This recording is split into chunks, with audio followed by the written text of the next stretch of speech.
My dear students, class 10th mathematics में जो आपका फर्स्ट चैप्टर चल रहा है real numbers.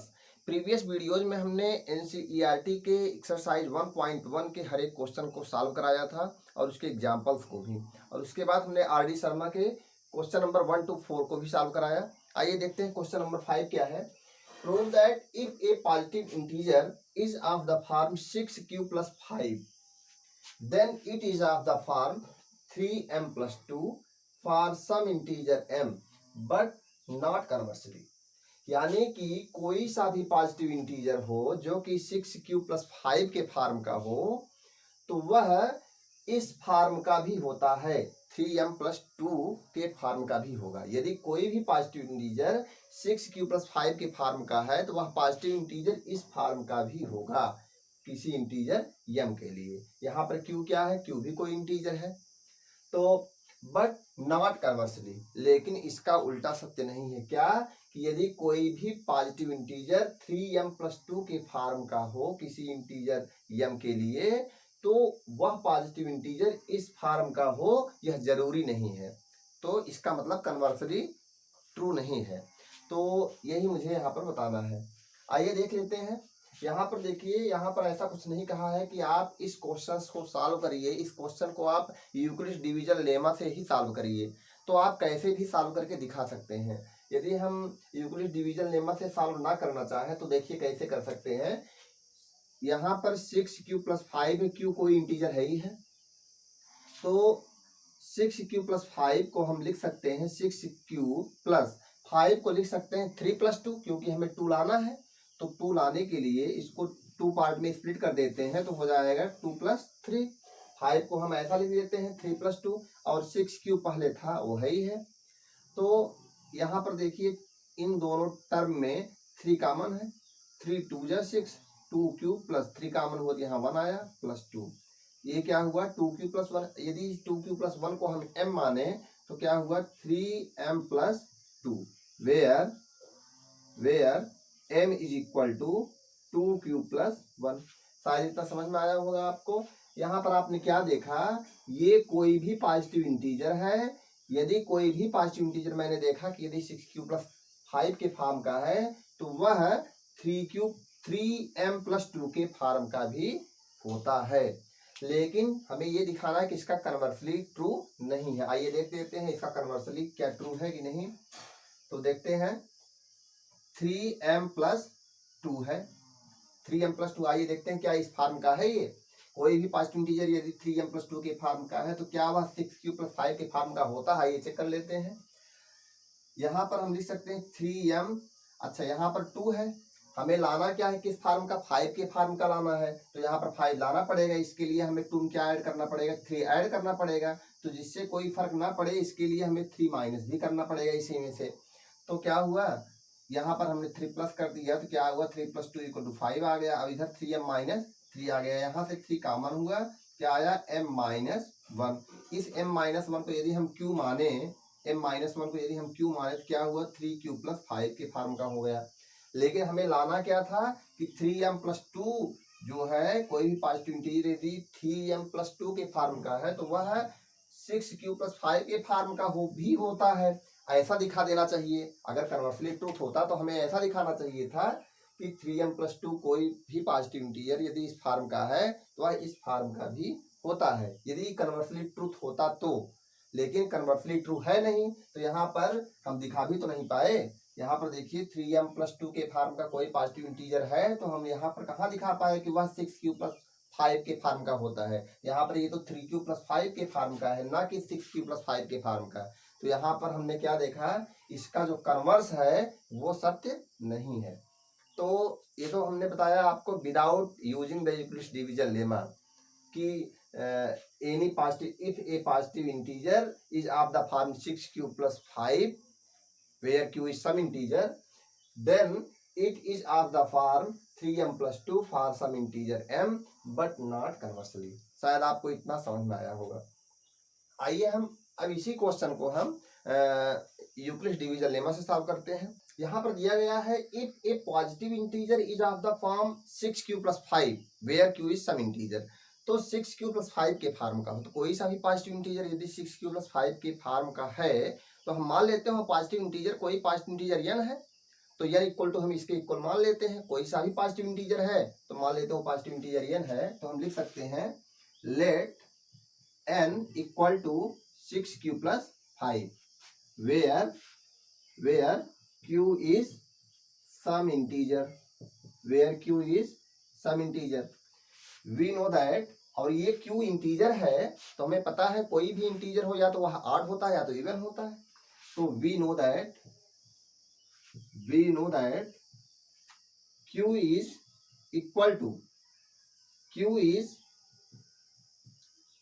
either of the form 2k और 2k प्लस 1, या तो 2k के फॉर्म का होगा या तो 2k प्लस 1, या तो ऑड होगा या तो even. Where k is some integer, where k is some integer, जहाँ k कोई इंटीजर है यहाँ पर, तो हम क्या लिख सकते हैं। अब यहाँ पर लेते हैं केस फर्स्ट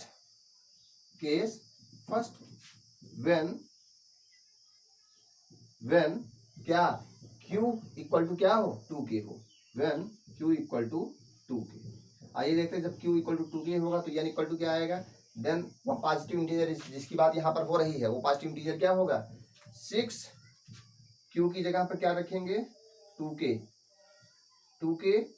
प्लस कितना हो गया 5, 6 2 जा कितना हुआ 6 2 जा 12 हो जाएगा हमारा, कितना हो जाएगा, चलिए ऐसे रहने देते हैं। इसको हम क्या लिख सकते हैं 5 को लिख सकते हैं क्या 3 प्लस 2 और यहाँ क्या 6 इंटू 2k हुआ। अब यहाँ पर देखिए इन दोनों टर्म में क्या कॉमन है 3 कॉमन है, तो इन दोनों में जब 3 कॉमन लेंगे तो क्या आएगा 3 कॉमन, 3 2 जा 6 हो जाएगा, यहाँ 2 बचेगा 2 2 जा हुआ 4 के प्लस हुआ कितना 1 और प्लस क्या हुआ 2। यहाँ पर 4 के प्लस 1 को हम क्या मान लेते हैं 4 के प्लस 1 को हम मान लेते हैं m, 3m plus 2 where m equal to 4k plus 1। शायद आपको इतना समझ में आया होगा। हमने क्या देखा केस फर्स्ट में जब हमने q इक्वल टू इवन लिया तो हमारा क्या आया, कोई भी पॉजिटिव इंटीजर जो कि इस फॉर्म का है तो किस फॉर्म का होगा 3m प्लस 2 के फॉर्म का होगा। आइए देखते हैं यदि हम q इक्वल 2k प्लस 1 लेते हैं तब की बात करते हैं। Case second when q equal to 2k plus 1, जब q equal to 2k plus 1 लेंगे तो n इक्वल टू क्या आएगा n equal to 6 into 2k plus 1 plus 5 हो जाएगा आपका।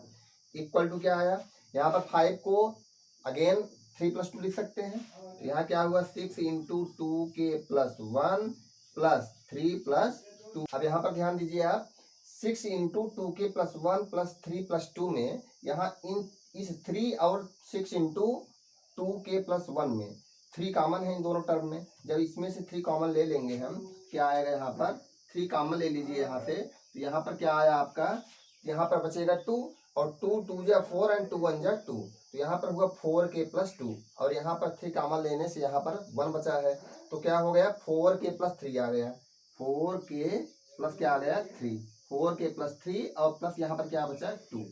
तो यहाँ पर क्या आप देख रहे हैं कि कोई सा भी पॉजिटिव इंटीजर यदि q इक्वल टू हम क्या यहाँ पर क्या ले लें 2k प्लस 1 ले लेते हैं। जब हमने 2k लिया था तब भी हमारा 3m प्लस 2 के फॉर्म का आया था, कौन ये जो पॉजिटिव इंटीजर 6q प्लस 5 था, ये किस फॉर्म का आया 3m प्लस 2 के फॉर्म का। लेकिन जब मैंने q को 2k प्लस 1 के फॉर्म का लिया यानी कि ऑड लिया तो हमारा यही नंबर यानी कि n 6q प्लस 5 के फॉर्म का जो था वो किस फॉर्म का आ गया 3 इंटू, यदि इसको m माने तो क्या हो गया ध्यान दीजिए 3 इंटू m प्लस 2 के फॉर्म का आया, जहां m इक्वल टू क्या है 4k plus 3, where m equal to 4k plus 3। तो आपने यहाँ पर क्या देखा, कोई सा भी पॉजिटिव इंटीजर यदि 6q प्लस 5 के फॉर्म का है जहां q कोई इंटीजर है तो वह 3m प्लस 2 के फॉर्म का भी होता है जहां m कोई इंटीजर है। तो हमने यहाँ पर यही दिखाया कि q चाहे ऑड हो चाहे इवन हो, चाहे q ऑड हो इवन हो चाहे ऑड हो, तो दो के दोनों के लिए दोनों स्थितियों में जो 6q + 5 पॉजिटिव इंटीजर है ये 3m + 2 के फॉर्म का ही होता है। ठीक है, अब हम इसका कन्वर्स देखते हैं। इसका कन्वर्स ट्रू नहीं है। आइए देखते हैं। अभी जस्ट मैंने बताया तो उसको यूक्लिड्स डिवीजन लेमस हमें इतना प्रूफ करना था और बाकी कन्वर्स ट्रू नहीं है, केवल इतना ही बताना है कि इसका कन्वर्स ट्रू नहीं है। तो हम यहाँ पर देख क्या रहे हैं, जो हमारा m है यहाँ पर क्या है 4k + 1, यहाँ पर फिर यहाँ पर m क्या है 4k + 3, यानी कि सीधी सीधी बात है कि m जब ऑड होगा, m जो है जब ऑड होगा, ऑड इंटीजर होगा तभी ऐसा पॉसिबल है। m यानी कि यदि 3m + 2 जो है 3m + 2 कोई पॉजिटिव इंटीजर है तो वो इस फॉर्म का तभी होता है, इस फॉर्म का तभी होगा जब m क्या हो, कोई ऑड इंटीजर हो, कोई और पॉजिटिव इंटीजर हो। याद रखिए इस बात को। लेकिन यहाँ पर देखिए m जो है 4k + 1 के फॉर्म का है, 4k + 1 है। यहाँ पर m क्या है 4k + 3 है, यानी कि सीधी सीधी बात है ये भी ऑड है, ये भी m क्या है ऑड है। यानी कि कोई सा भी पॉजिटिव इंटीजर 6q + 5 होगा तो यदि वो 3m + 2 के फॉर्म का होगा तो m क्या होगा वहां पर ऑड ही होगा। और यदि हम कोई सा भी पॉजिटिव इंटीजर लेते हैं, कोई सा भी पॉजिटिव इंटीजर 3m + 2 के फॉर्म का है तो हम इस फॉर्म का क्यों नहीं दिखा सकते, क्योंकि जब कोई सा भी पॉजिटिव इंटीजर 3m + 2 के फॉर्म का होगा तो m ऑड है कि इवन है यह उसमें पहले रिकॉग्नाइज करना होगा। यदि ऑड होगा तब तो इस फॉर्म का हो जाएगा, लेकिन यदि इवन होगा m तो इस फॉर्म का नहीं हो सकता। आप चेक कर लीजिए, यदि ऑड ले लेंगे आप कोई सा भी ले लीजिए नंबर m के प्लेस पर, यदि ये ऑड होगा, आपने देखा यदि ऑड है तभी ये किस फॉर्म का है 6q + 5 के फॉर्म का है। आपने अभी चेक किया 6q + 5 के फॉर्म का था कोई पॉजिटिव इंटीजर, तो वो 3m + 2 के फॉर्म का कब हुआ, जब m क्या था ऑड था, जब m क्या था यहाँ पर देखिए ऑड था, तभी इस फॉर्म का हुआ। शायद आपको इतना समझ में आया होगा। तो कन्वर्स आप जो है उसी तरह प्रूफ कर लेंगे जैसे मैंने जस्ट इसके पहले मैंने बताया था। तो आइए शुरुआत करते हैं क्वेश्चन नंबर 6 की। आपका prove that the square of any positive integer of the form 5q + 1 is of the same form. कोई सा भी पॉजिटिव इंटीजर यदि वो 5q + 1 के फॉर्म का है तो उसका स्क्वायर जो होगा वो उसी फॉर्म का होगा। तो हम मान लेते हैं कोई सा भी पॉजिटिव इंटीजर n है जो कि 5q + 1 के फॉर्म का है। Let n = 5q + 1 where q is some integer, q is some integer। तो कोई सा भी पॉजिटिव इंटीजर हो, q कोई सा भी पॉजिटिव इंटीजर हो अथवा जीरो इंटीजर हो, तो यहाँ पर क्या होगा, we know that q is either of the form 2k or 2k + 1। हमें पता है q जो है या तो ऑड होगा या तो इवन होगा, यानी कि 2k होगा या तो 2k + 1 होगा। केस फर्स्ट लेते हैं, case first when q = 2k। जब हम q = 2k लेंगे तो क्या आएगा, तो n = क्या आएगा, n = यहाँ पर देखिए q के प्लेस पर 2k लिखना है, 5 × q के प्लेस पर हमें क्या लिखना है 2k, तो q के प्लेस पर लिखना है 2k हो गया +1, 2k + 1। यहाँ पे क्या हुआ 5 × 2 = 10k हुआ +1 हुआ।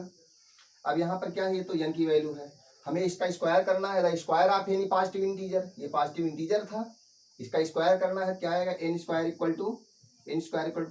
10k + 1 whole square, 10k + 1 whole square क्या आया 10k + 1 होल स्क्वायर करेंगे तो 100k² plus twice of 10k × 1 हो जाएगा 20k और प्लस कितना 1² 1 ही आएगा। यहाँ पर ध्यान दीजिए 5 कॉमन है इन दोनों में, क्या हुआ 5 कॉमन लिया तो क्या आया 5 कॉमन लिया तो 5 यहाँ पर आया 20k² प्लस 4k + 1। अब यहाँ पर क्या आया 5m + 1 आ गया, वेयर n = कितना 20k² प्लस 4k। यहाँ पर आपने क्या देखा, कोई सा भी पॉजिटिव इंटीजर यदि 5q + 1 के फॉर्म का है, 5q + 1 के फॉर्म का है, यहाँ पर ये 5q क्यू की जगह पर 2k है, यहाँ पर 5q + 1 के फॉर्म का है, तो उसका स्क्वायर जो है वो भी उसी फॉर्म का होगा। यहाँ पर क्या है 5m + 1 के फॉर्म का, क्यू कोई इंटीजर था, यहाँ यह भी कोई इंटीजर है। तो आइए देखते हैं यहाँ पर m क्या है, कोई इंटीजर है। तो अब हम जो है यहाँ पर ध्यान दीजिए k क्या है, कोई इंटीजर है। तो k सेकंड लेते हैं, यहाँ पर इसको आप नोट डाउन कर लीजिए, k सेकंड लेते हैं। k सेकंड क्या है, जब q क्या हो 2k + 1 हो। तो q जो है 2k + 1 के फॉर्म का जब होगा तो हमारा क्या होगा, n = क्या आएगा 5 इंटू क्यू के प्लेस पर 2k + 1 + 1 हो गया। यहाँ क्या आया 5 2 जा हुआ 10k + 5 1 जा 5 + 1 क्या आया 10k + 6 आया। ये तो n की वैल्यू है। अब स्क्वायरिंग कर देते हैं, स्क्वायरिंग करेंगे आएगा 10k + 6 whole square, a square हुआ यानी कि 100k² प्लस b स्क्वायर कितना होगा 5 6 6 जा 36 होता है, b square plus twice of a into b, twice of 10 करेंगे तो आएगा 20k, 10k करेंगे ट्वाइस ऑफ 10k यानी 20k आया, 20k इंटू 6 120 आ गया 120k। अब यहाँ पर क्या हुआ ध्यान दीजिए, 36 को हम लिख सकते हैं 35 + 1, तो यहाँ पर 100k² प्लस 120k प्लस 35 + 1। अब यहाँ पर इतनी दूर में हमने क्या देखा 5 कॉमन है, 5 कॉमन हुआ क्या आएगा 5 कॉमन हुआ आएगा 20k² प्लस 5 यहाँ पर कॉमन लेंगे, 5 2 जा 10 5 4 जा 20 5 4 जा 20 हो गया। अब यहाँ पर क्या हुआ 24k प्लस 5 7 जा 35 और हुआ +1। यहाँ पर क्या हुआ 5 इतने की जगह क्या लिख दें m लिख दें +1 where m = 20k² plus 24k plus 7। आपका यही प्रूफ हो गया। कोई सा भी पॉजिटिव इंटीजर हो यदि वो 5q + 1 के फॉर्म का है तो जो उसका स्क्वायर होगा वह भी उसी फॉर्म का होगा। यहाँ पर ध्यान दीजिए सब क्या है 5 कॉमन लिया, यहाँ पर 5 कॉमन लेने पर यहाँ 20 आया k²। अब यहाँ पर 5 कॉमन लिया तो 120 में जब 5 से डिवाइड करेंगे तो 5 2 जा 10, यहाँ पर बचा 2 20 हुआ 5 4 जा 20k, और उसके बाद 5 से डिवाइड किया तो 7 आ गया। इस तरह से हमने सॉल्व किया तो क्या आया 5q + 1 के फॉर्म का आया आपका। तो इस तरह से आपका ये क्वेश्चन सॉल्व हुआ। तो इसी तरह से आप क्वेश्चन नंबर 6 यहाँ पर सॉल्व करिए, और उसके बाद क्वेश्चन नंबर 7 की बारी आती है। आइए देखते हैं क्वेश्चन नंबर 7 क्या है। यह बिल्कुल उसी पैटर्न पर है जैसे हमने एनसीईआरटी के प्रॉब्लम्स को बताया था। तो आपका जो होमवर्क है मैं यहाँ पर राइट कर देता हूँ।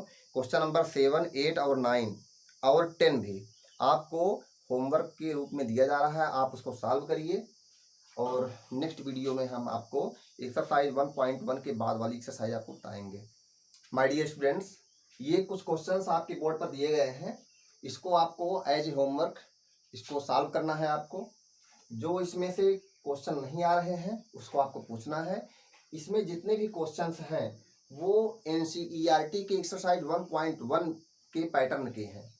तो एक्सरसाइज 1.1 एनसीईआरटी का जो वीडियो है इसको आप अच्छी तरह से देखें और समझें और सॉल्व करें, और यदि उसको सॉल्व कर लेते हैं अच्छी तरह से तो आप इसको बखूबी सॉल्व कर पाएंगे। तो आप इसको सॉल्व करिए। तब तक के लिए आपके लिए ये होमवर्क है, जब तक अगला वीडियो आता है उसके पहले आप इसको सॉल्व करिए। Thank you.